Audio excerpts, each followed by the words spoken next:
ഓരോ കോപ്പിക്കും അനേകം വായനക്കാരുമായി കേരളത്തിന്റെ ജനകീയ ദിനപത്രം. ദേശാഭിമാനി മുഖപ്രസംഗം ഏപ്രിൽ 12 ചൊവ്വ. ലാൽസലാം ജോസഫൈൻ സിപിഐഎം കേന്ദ്ര കമ്മിറ്റി അംഗവും മഹിളാ പ്രസ്ഥാനത്തിന്റെ സമുന്നത നേതാക്കളിൽ ഒരാളുമായിരുന്ന MC ജോസഫൈന്റെ വേർപാട് തികച്ചും അപ്രതീക്ഷിതമായാണ് സംഭവിച്ചത്.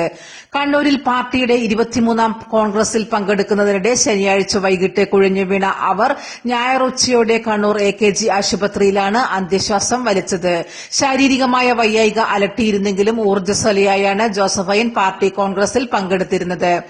പെട്ടെന്നുണ്ടായ മരണം പാർട്ടി പ്രവർത്തകരെ മാത്രമല്ല കേരളീയ പൊതുസമൂഹത്തെയാകെ ദുഃഖത്തിലാഴ്ത്തി. എന്നും പുരോഗമന നിലപാടുകൾ ഉയർത്തിപ്പിടിച്ച ജോസഫൈൻ ആഗ്രഹിച്ച പോലെ മൃതദേഹം വൈദ്യശാസ്ത്ര വിദ്യാർത്ഥികൾക്ക് പഠിക്കാൻ എറണാകുളം മെഡിക്കൽ കോളേജിന് കൈമാറി. യാഥാസ്ഥിതികമായ സാമൂഹ്യ പശ്ചാത്തലത്തിൽ നിന്നാണ് ജോസഫൈൻ പുരോഗമന രാഷ്ട്രീയത്തിലേക്ക് കടന്നുവന്നത്. വൈപ്പിൻ ദ്വീപിൽ എളങ്കുന്നപ്പുഴ പഞ്ചായത്തിലെ മുരിക്കമ്പാടത്ത് സാധാരണ കുടുംബത്തിലാണ് അവർ ജനിച്ചു വളർന്നത്. 1970കളുടെ മധ്യത്തിൽ മഹാരാജാസ് കോളേജിൽ ബിരുദാനന്തര ബിരുദത്തിന് പഠിക്കുമ്പോൾ ജോസഫൈൻ അന്ന് കോൺഗ്രസിലെ പരിഷ്കരണവാദികളായ പരിവർത്തനവാദി കോൺഗ്രസിന്റെ പ്രവർത്തകയായി. അതിന്റെ നേതാക്കളിൽ ഒരാളായിരുന്ന PA മത്തായിയുമായി 1976 പ്രണയവിവാഹം. മത്തായിയുടെ നാടായ അങ്കമാലിയിൽ ആചാരങ്ങളൊന്നും പാലിക്കാതെ പരസ്പരം മാലയിട്ടായിരുന്നു വിവാഹം. കുപ്രസിദ്ധമായ വിമോചന സമര കാലം മുതൽ കമ്മ്യൂണിസ്റ്റ് വിരുദ്ധ കോട്ടയായി അറിയപ്പെട്ടിരുന്ന നാടാണ് അങ്കമാലി. അവിടെ തൊഴിലാളി വർഗ പ്രസ്ഥാനത്തിന്റെ പ്രവർത്തനങ്ങളിൽ ആകൃഷ്ടിയായി 1978 CPIM അംഗമായ ജോസഫൈൻ പടിപടിയായി ഉയർന്നാണ് 2002 കേന്ദ്ര കമ്മിറ്റി അംഗമായത്. മരിക്കും വരെ ആ സ്ഥാനത്ത് തുടർന്നു. സ്ത്രീകൾ നേരിടുന്ന പ്രശ്നങ്ങൾ ഉയർത്തി കേരളത്തിലെങ്ങും ഓടി നടന്ന് പ്രവർത്തിച്ച മുൻനിര മഹിളാ നേതാക്കളിൽ ഒരാളാണ് ജോസഫൈൻ. സുശീല ഗോപാലിന് ശേഷം കേരളത്തിൽ നിന്ന് CPIM കേന്ദ്ര കമ്മിറ്റി അംഗമായ ആദ്യ വനിതാ നേതാവുമാണ്.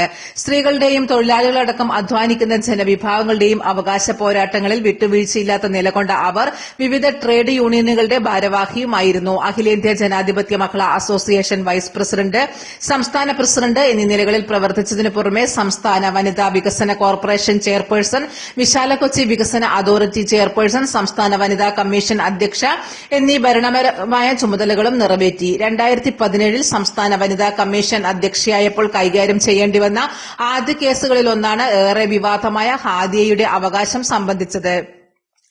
സംഘപരിവാറും ദേശീയ വനിതാ കമ്മീഷൻ തന്നെയും വിഷയം വർഗീയവൽക്കരിക്കാൻ ശ്രമിച്ചപ്പോൾ ഹാദിയയ്ക്ക് എല്ലാ പിന്തുണയുമായി ജോസഫൈൻ ഉറച്ചുനിന്നു. വനിതാ കമ്മീഷൻ ഹാദിയയ്ക്കൊപ്പം മാത്രമെന്ന് ജോസഫൈൻ തുടക്കത്തിലെ വ്യക്തമാക്കി.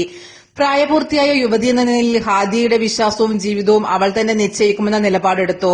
സുപ്രീം കോടതിയിലെ കേസിൽ കമ്മീഷൻ കക്ഷി ചേർന്നതോടെയാണ് യുവതിക്ക് നീതി വേഗത്തിലായത്. അതിക്രമങ്ങൾക്ക് ഇരയാകുന്ന സ്ത്രീകളെ നേരിൽ കണ്ട വിവരങ്ങൾ മനസ്സിലാക്കി നീതി ലഭ്യമാക്കാൻ ജോസഫൈൻ ശ്രദ്ധിക്കുമായിരുന്നു. കോട്ടയത്ത് ദുരഭിമാനഹത്യയ്ക്ക് ഇരയായി മരിച്ച കെവിന്റെ ഭാര്യ നീതുവിനെ കാണാൻ പോയപ്പോൾ അപകടത്തിൽ സാരമായി പരിക്കേറ്റിട്ടും യാത്ര മുടക്കിയില്ല.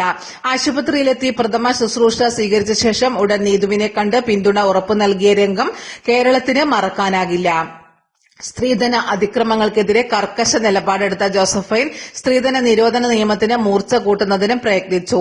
ഭർതൃപീഡനത്തിന് ഇരയായ യുവതി പോലീസിൽ പരാതിപ്പെട്ടിട്ടില്ലെന്ന് അറിഞ്ഞപ്പോൾ നടത്തിയ പ്രതികരണത്തിന്റെ പേരിൽ രാഷ്ട്രീയ എതിരാളികളാൽ ആക്രമിക്കപ്പെട്ട ശേഷവും ജോസഫൈൻ ആ യുവതിക്ക് നീതിക്കുവേണ്ടി നിലകൊണ്ടു. എന്നും മാനവിക ആദർശങ്ങളിൽ അടിയുറച്ചു പ്രവർത്തിച്ച ധീരസഖാവിനെയാണ് ജോസഫൈന്റെ മരണത്തോടെ നഷ്ടപ്പെട്ടത്. ജോസഫൈന്റെ വിയോഗത്തിൽ ദുഃഖിക്കുന്നവർക്കൊപ്പം ഞങ്ങളും പങ്കുചേരുന്നു. അഭിവാദ്യം സഖാവേ. മുഖപ്രസംഗം ശ്രവിച്ച മുഴുവൻ ആളുകൾക്കും നന്ദി.